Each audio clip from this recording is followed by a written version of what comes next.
Welcome to Animator Tech. This is the Maya series, tutorial number 3 of the constraints section. I'll have a number of different tutorials with different episodes within them. So this is number 3, just going a little more in-depth into constraints. Please comment and ask any questions in the comment section. And I may actually make a dedicated video on Q&A based on a tutorial series that I do. So don't be shy, ask some questions, like and subscribe, and or if you wish, or if you prefer, you could follow me on Twitter at Animator Tech. On with the tutorial. Okay, so you may have some questions about constraints as to what is the purpose of a parent constraint which covers the translates and rotates for constraints, and then compare that with an orient constraint and a point constraint. Both of these two together, they also constrain the translates and rotates, but they do a very different effect. So I'll illustrate that in this tutorial.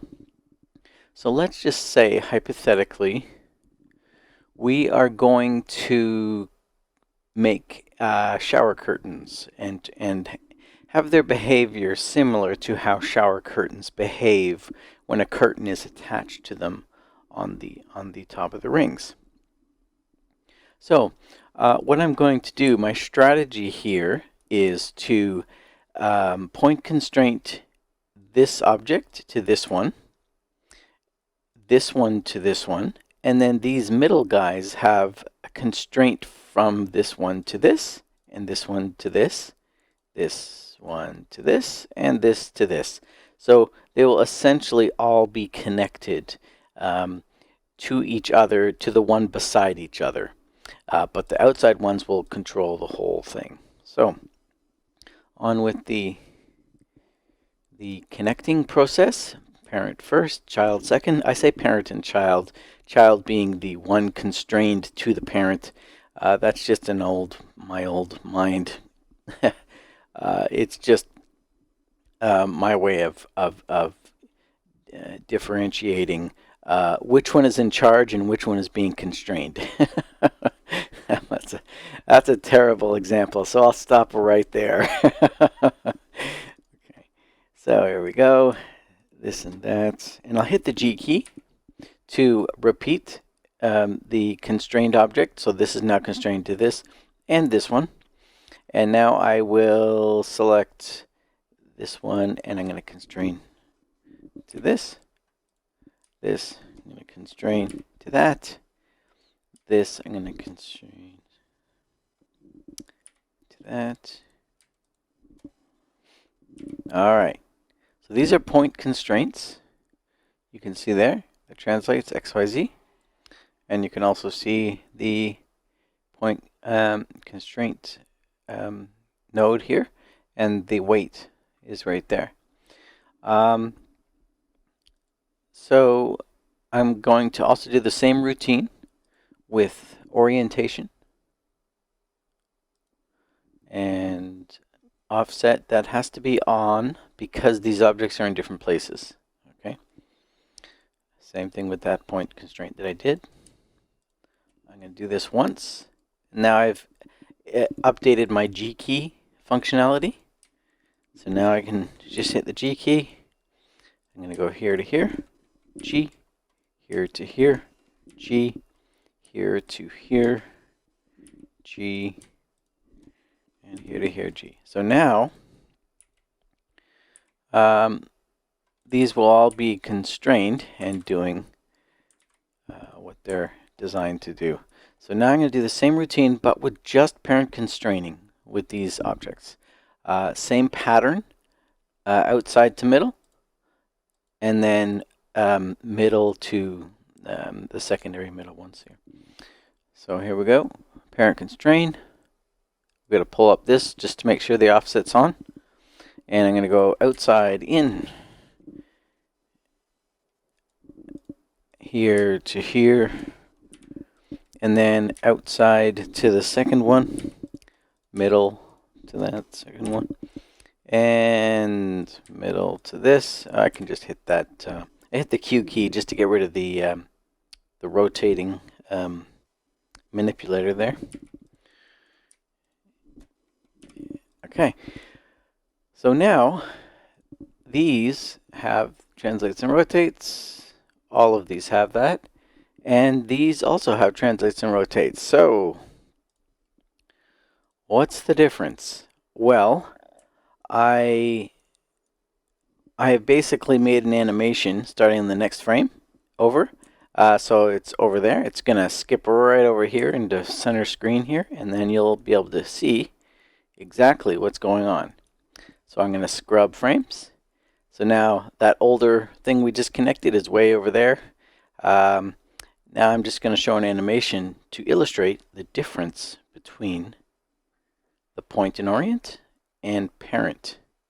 So notice the parent constrained rings are taking a position much like how a steel spring would shape if you changed just this side and the rest of the rings follow. But in this case, it's basically a linear translation regardless of where this goes. It's basically a line between the centers of each of these toruses or rings. But the orientation is taking a gradual rotation, much like it is in the parent constraint, but the position is very different in these rings, because essentially the point and orient constraint, even though this is point constrained to this, it doesn't care that this rotation is on this object to move this one in a like position. So you're going to need these two different methods of constraining for very specific purposes. I mean, this is essentially a spring. This is more like rings on a shower curtain. You know, they behave more like how a shower curtain would behave. So if I wanted to change this animation to, let's just say it's compressing the rings together, and I'll just save that as I'll just hit S. So now this is more purposeful for that kind of effect for the shower curtain routine, and further, you know, even more so, this is more shower curtain-like behavior, where if you rotate one of the rings, the other ones around it kind of move around, but they would still stay within that bar that would be in the middle of these shower curtain rings. But this is far different. This is much like a spring, like a metal spring or a slinky, I guess you could say. So there's so this just gives you an example of, even though the constraints, translates and rotates, are all there for both, they behave very differently. So do keep that in mind when you are thinking about how to constrain something. Think about what results you need, and these two variations of multiple constraints work together to create a very different effect. I think we'll just end that for now. In the next tutorial, I'll get into weights and how you can integrate weights with blending, constraint blending. These are very powerful features you could use together to create some very interesting effects. So we'll dive into that next time. For now, this is Terry Kalinich, and this is my tutorials 3 of constraints. thank you very much for watching, and I hope to see you next time in the next tutorial.